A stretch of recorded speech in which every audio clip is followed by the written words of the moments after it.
What's your thoughts on Kanye? I think his knee-jerk energy is just, how can I antagonize? My guess is if you told Kanye, if you said to Kanye, if you were like, you won't love Jews, he'd be like, I won't what? And if you're like, I bet you won't love Jews. Matter of fact, I'm telling you right now, you're not allowed to love Jews.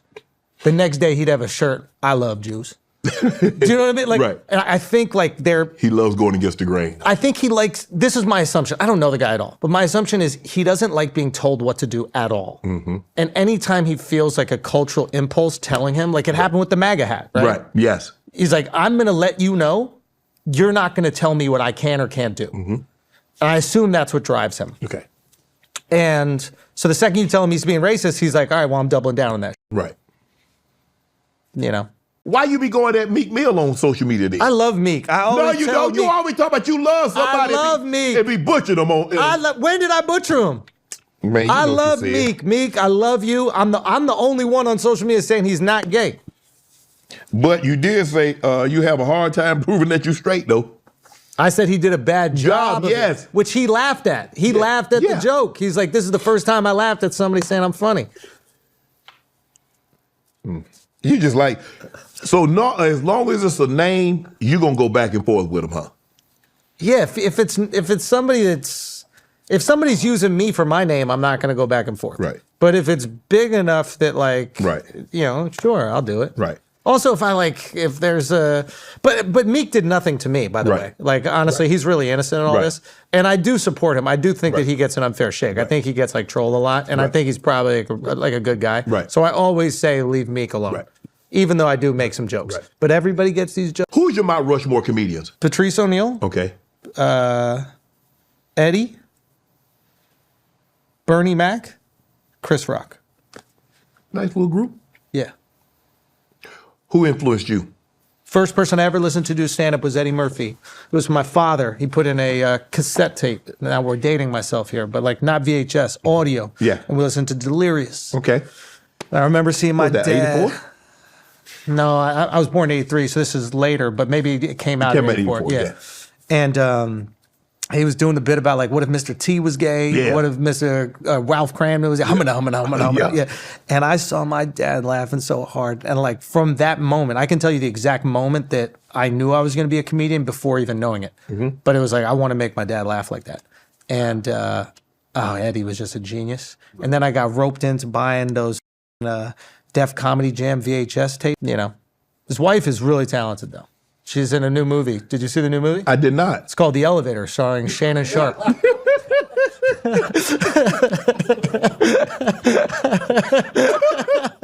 I wasn't thinking it was a real movie, man. You got jokes. I don't care if they dress like Kanye's wife. You get nothing from me. Oh, no, I'll compliment. That's, I think we could objectively say she has huge tits. Nah, because you say something to somebody, now you make them feel uncomfortable. She made me feel uncomfortable, yeah.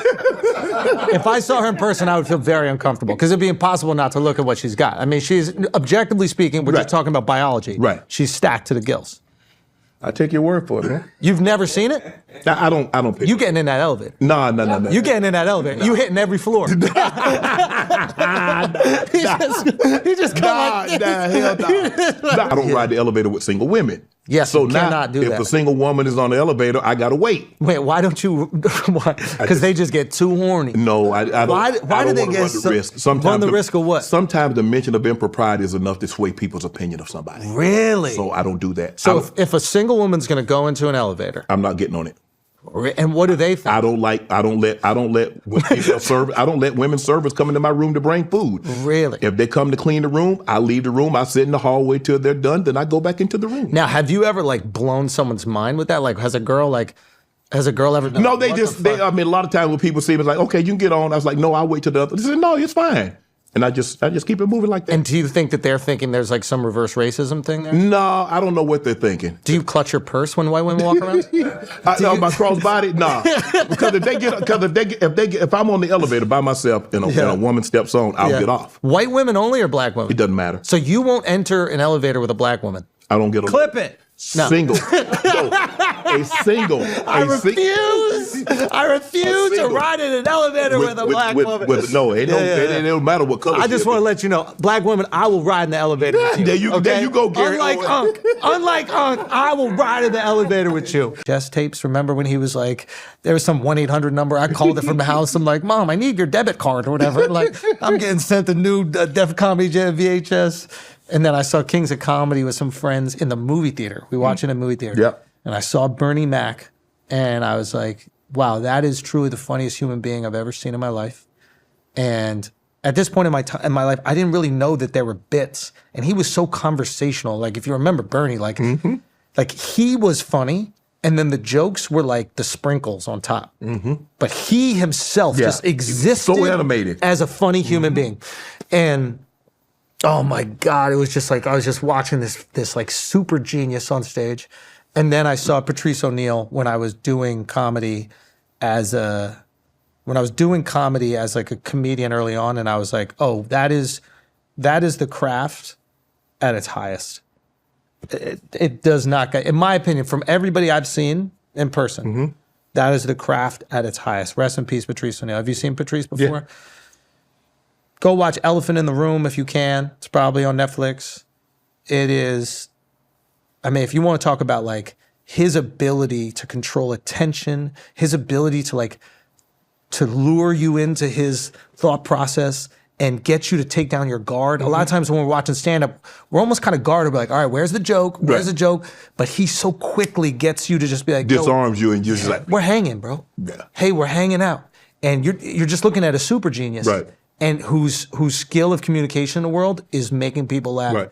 And the little things that he like sets traps for the audience, then dunks. Oh, it's just, to me, that's the highest it's ever been done. Right. Is Patrice O'Neal. I read where you felt Chappelle took a shot at you on Rogan. Yeah. I think it was about the slideshow. He called it like a slideshow. Right. I mean, it had some pictures in it.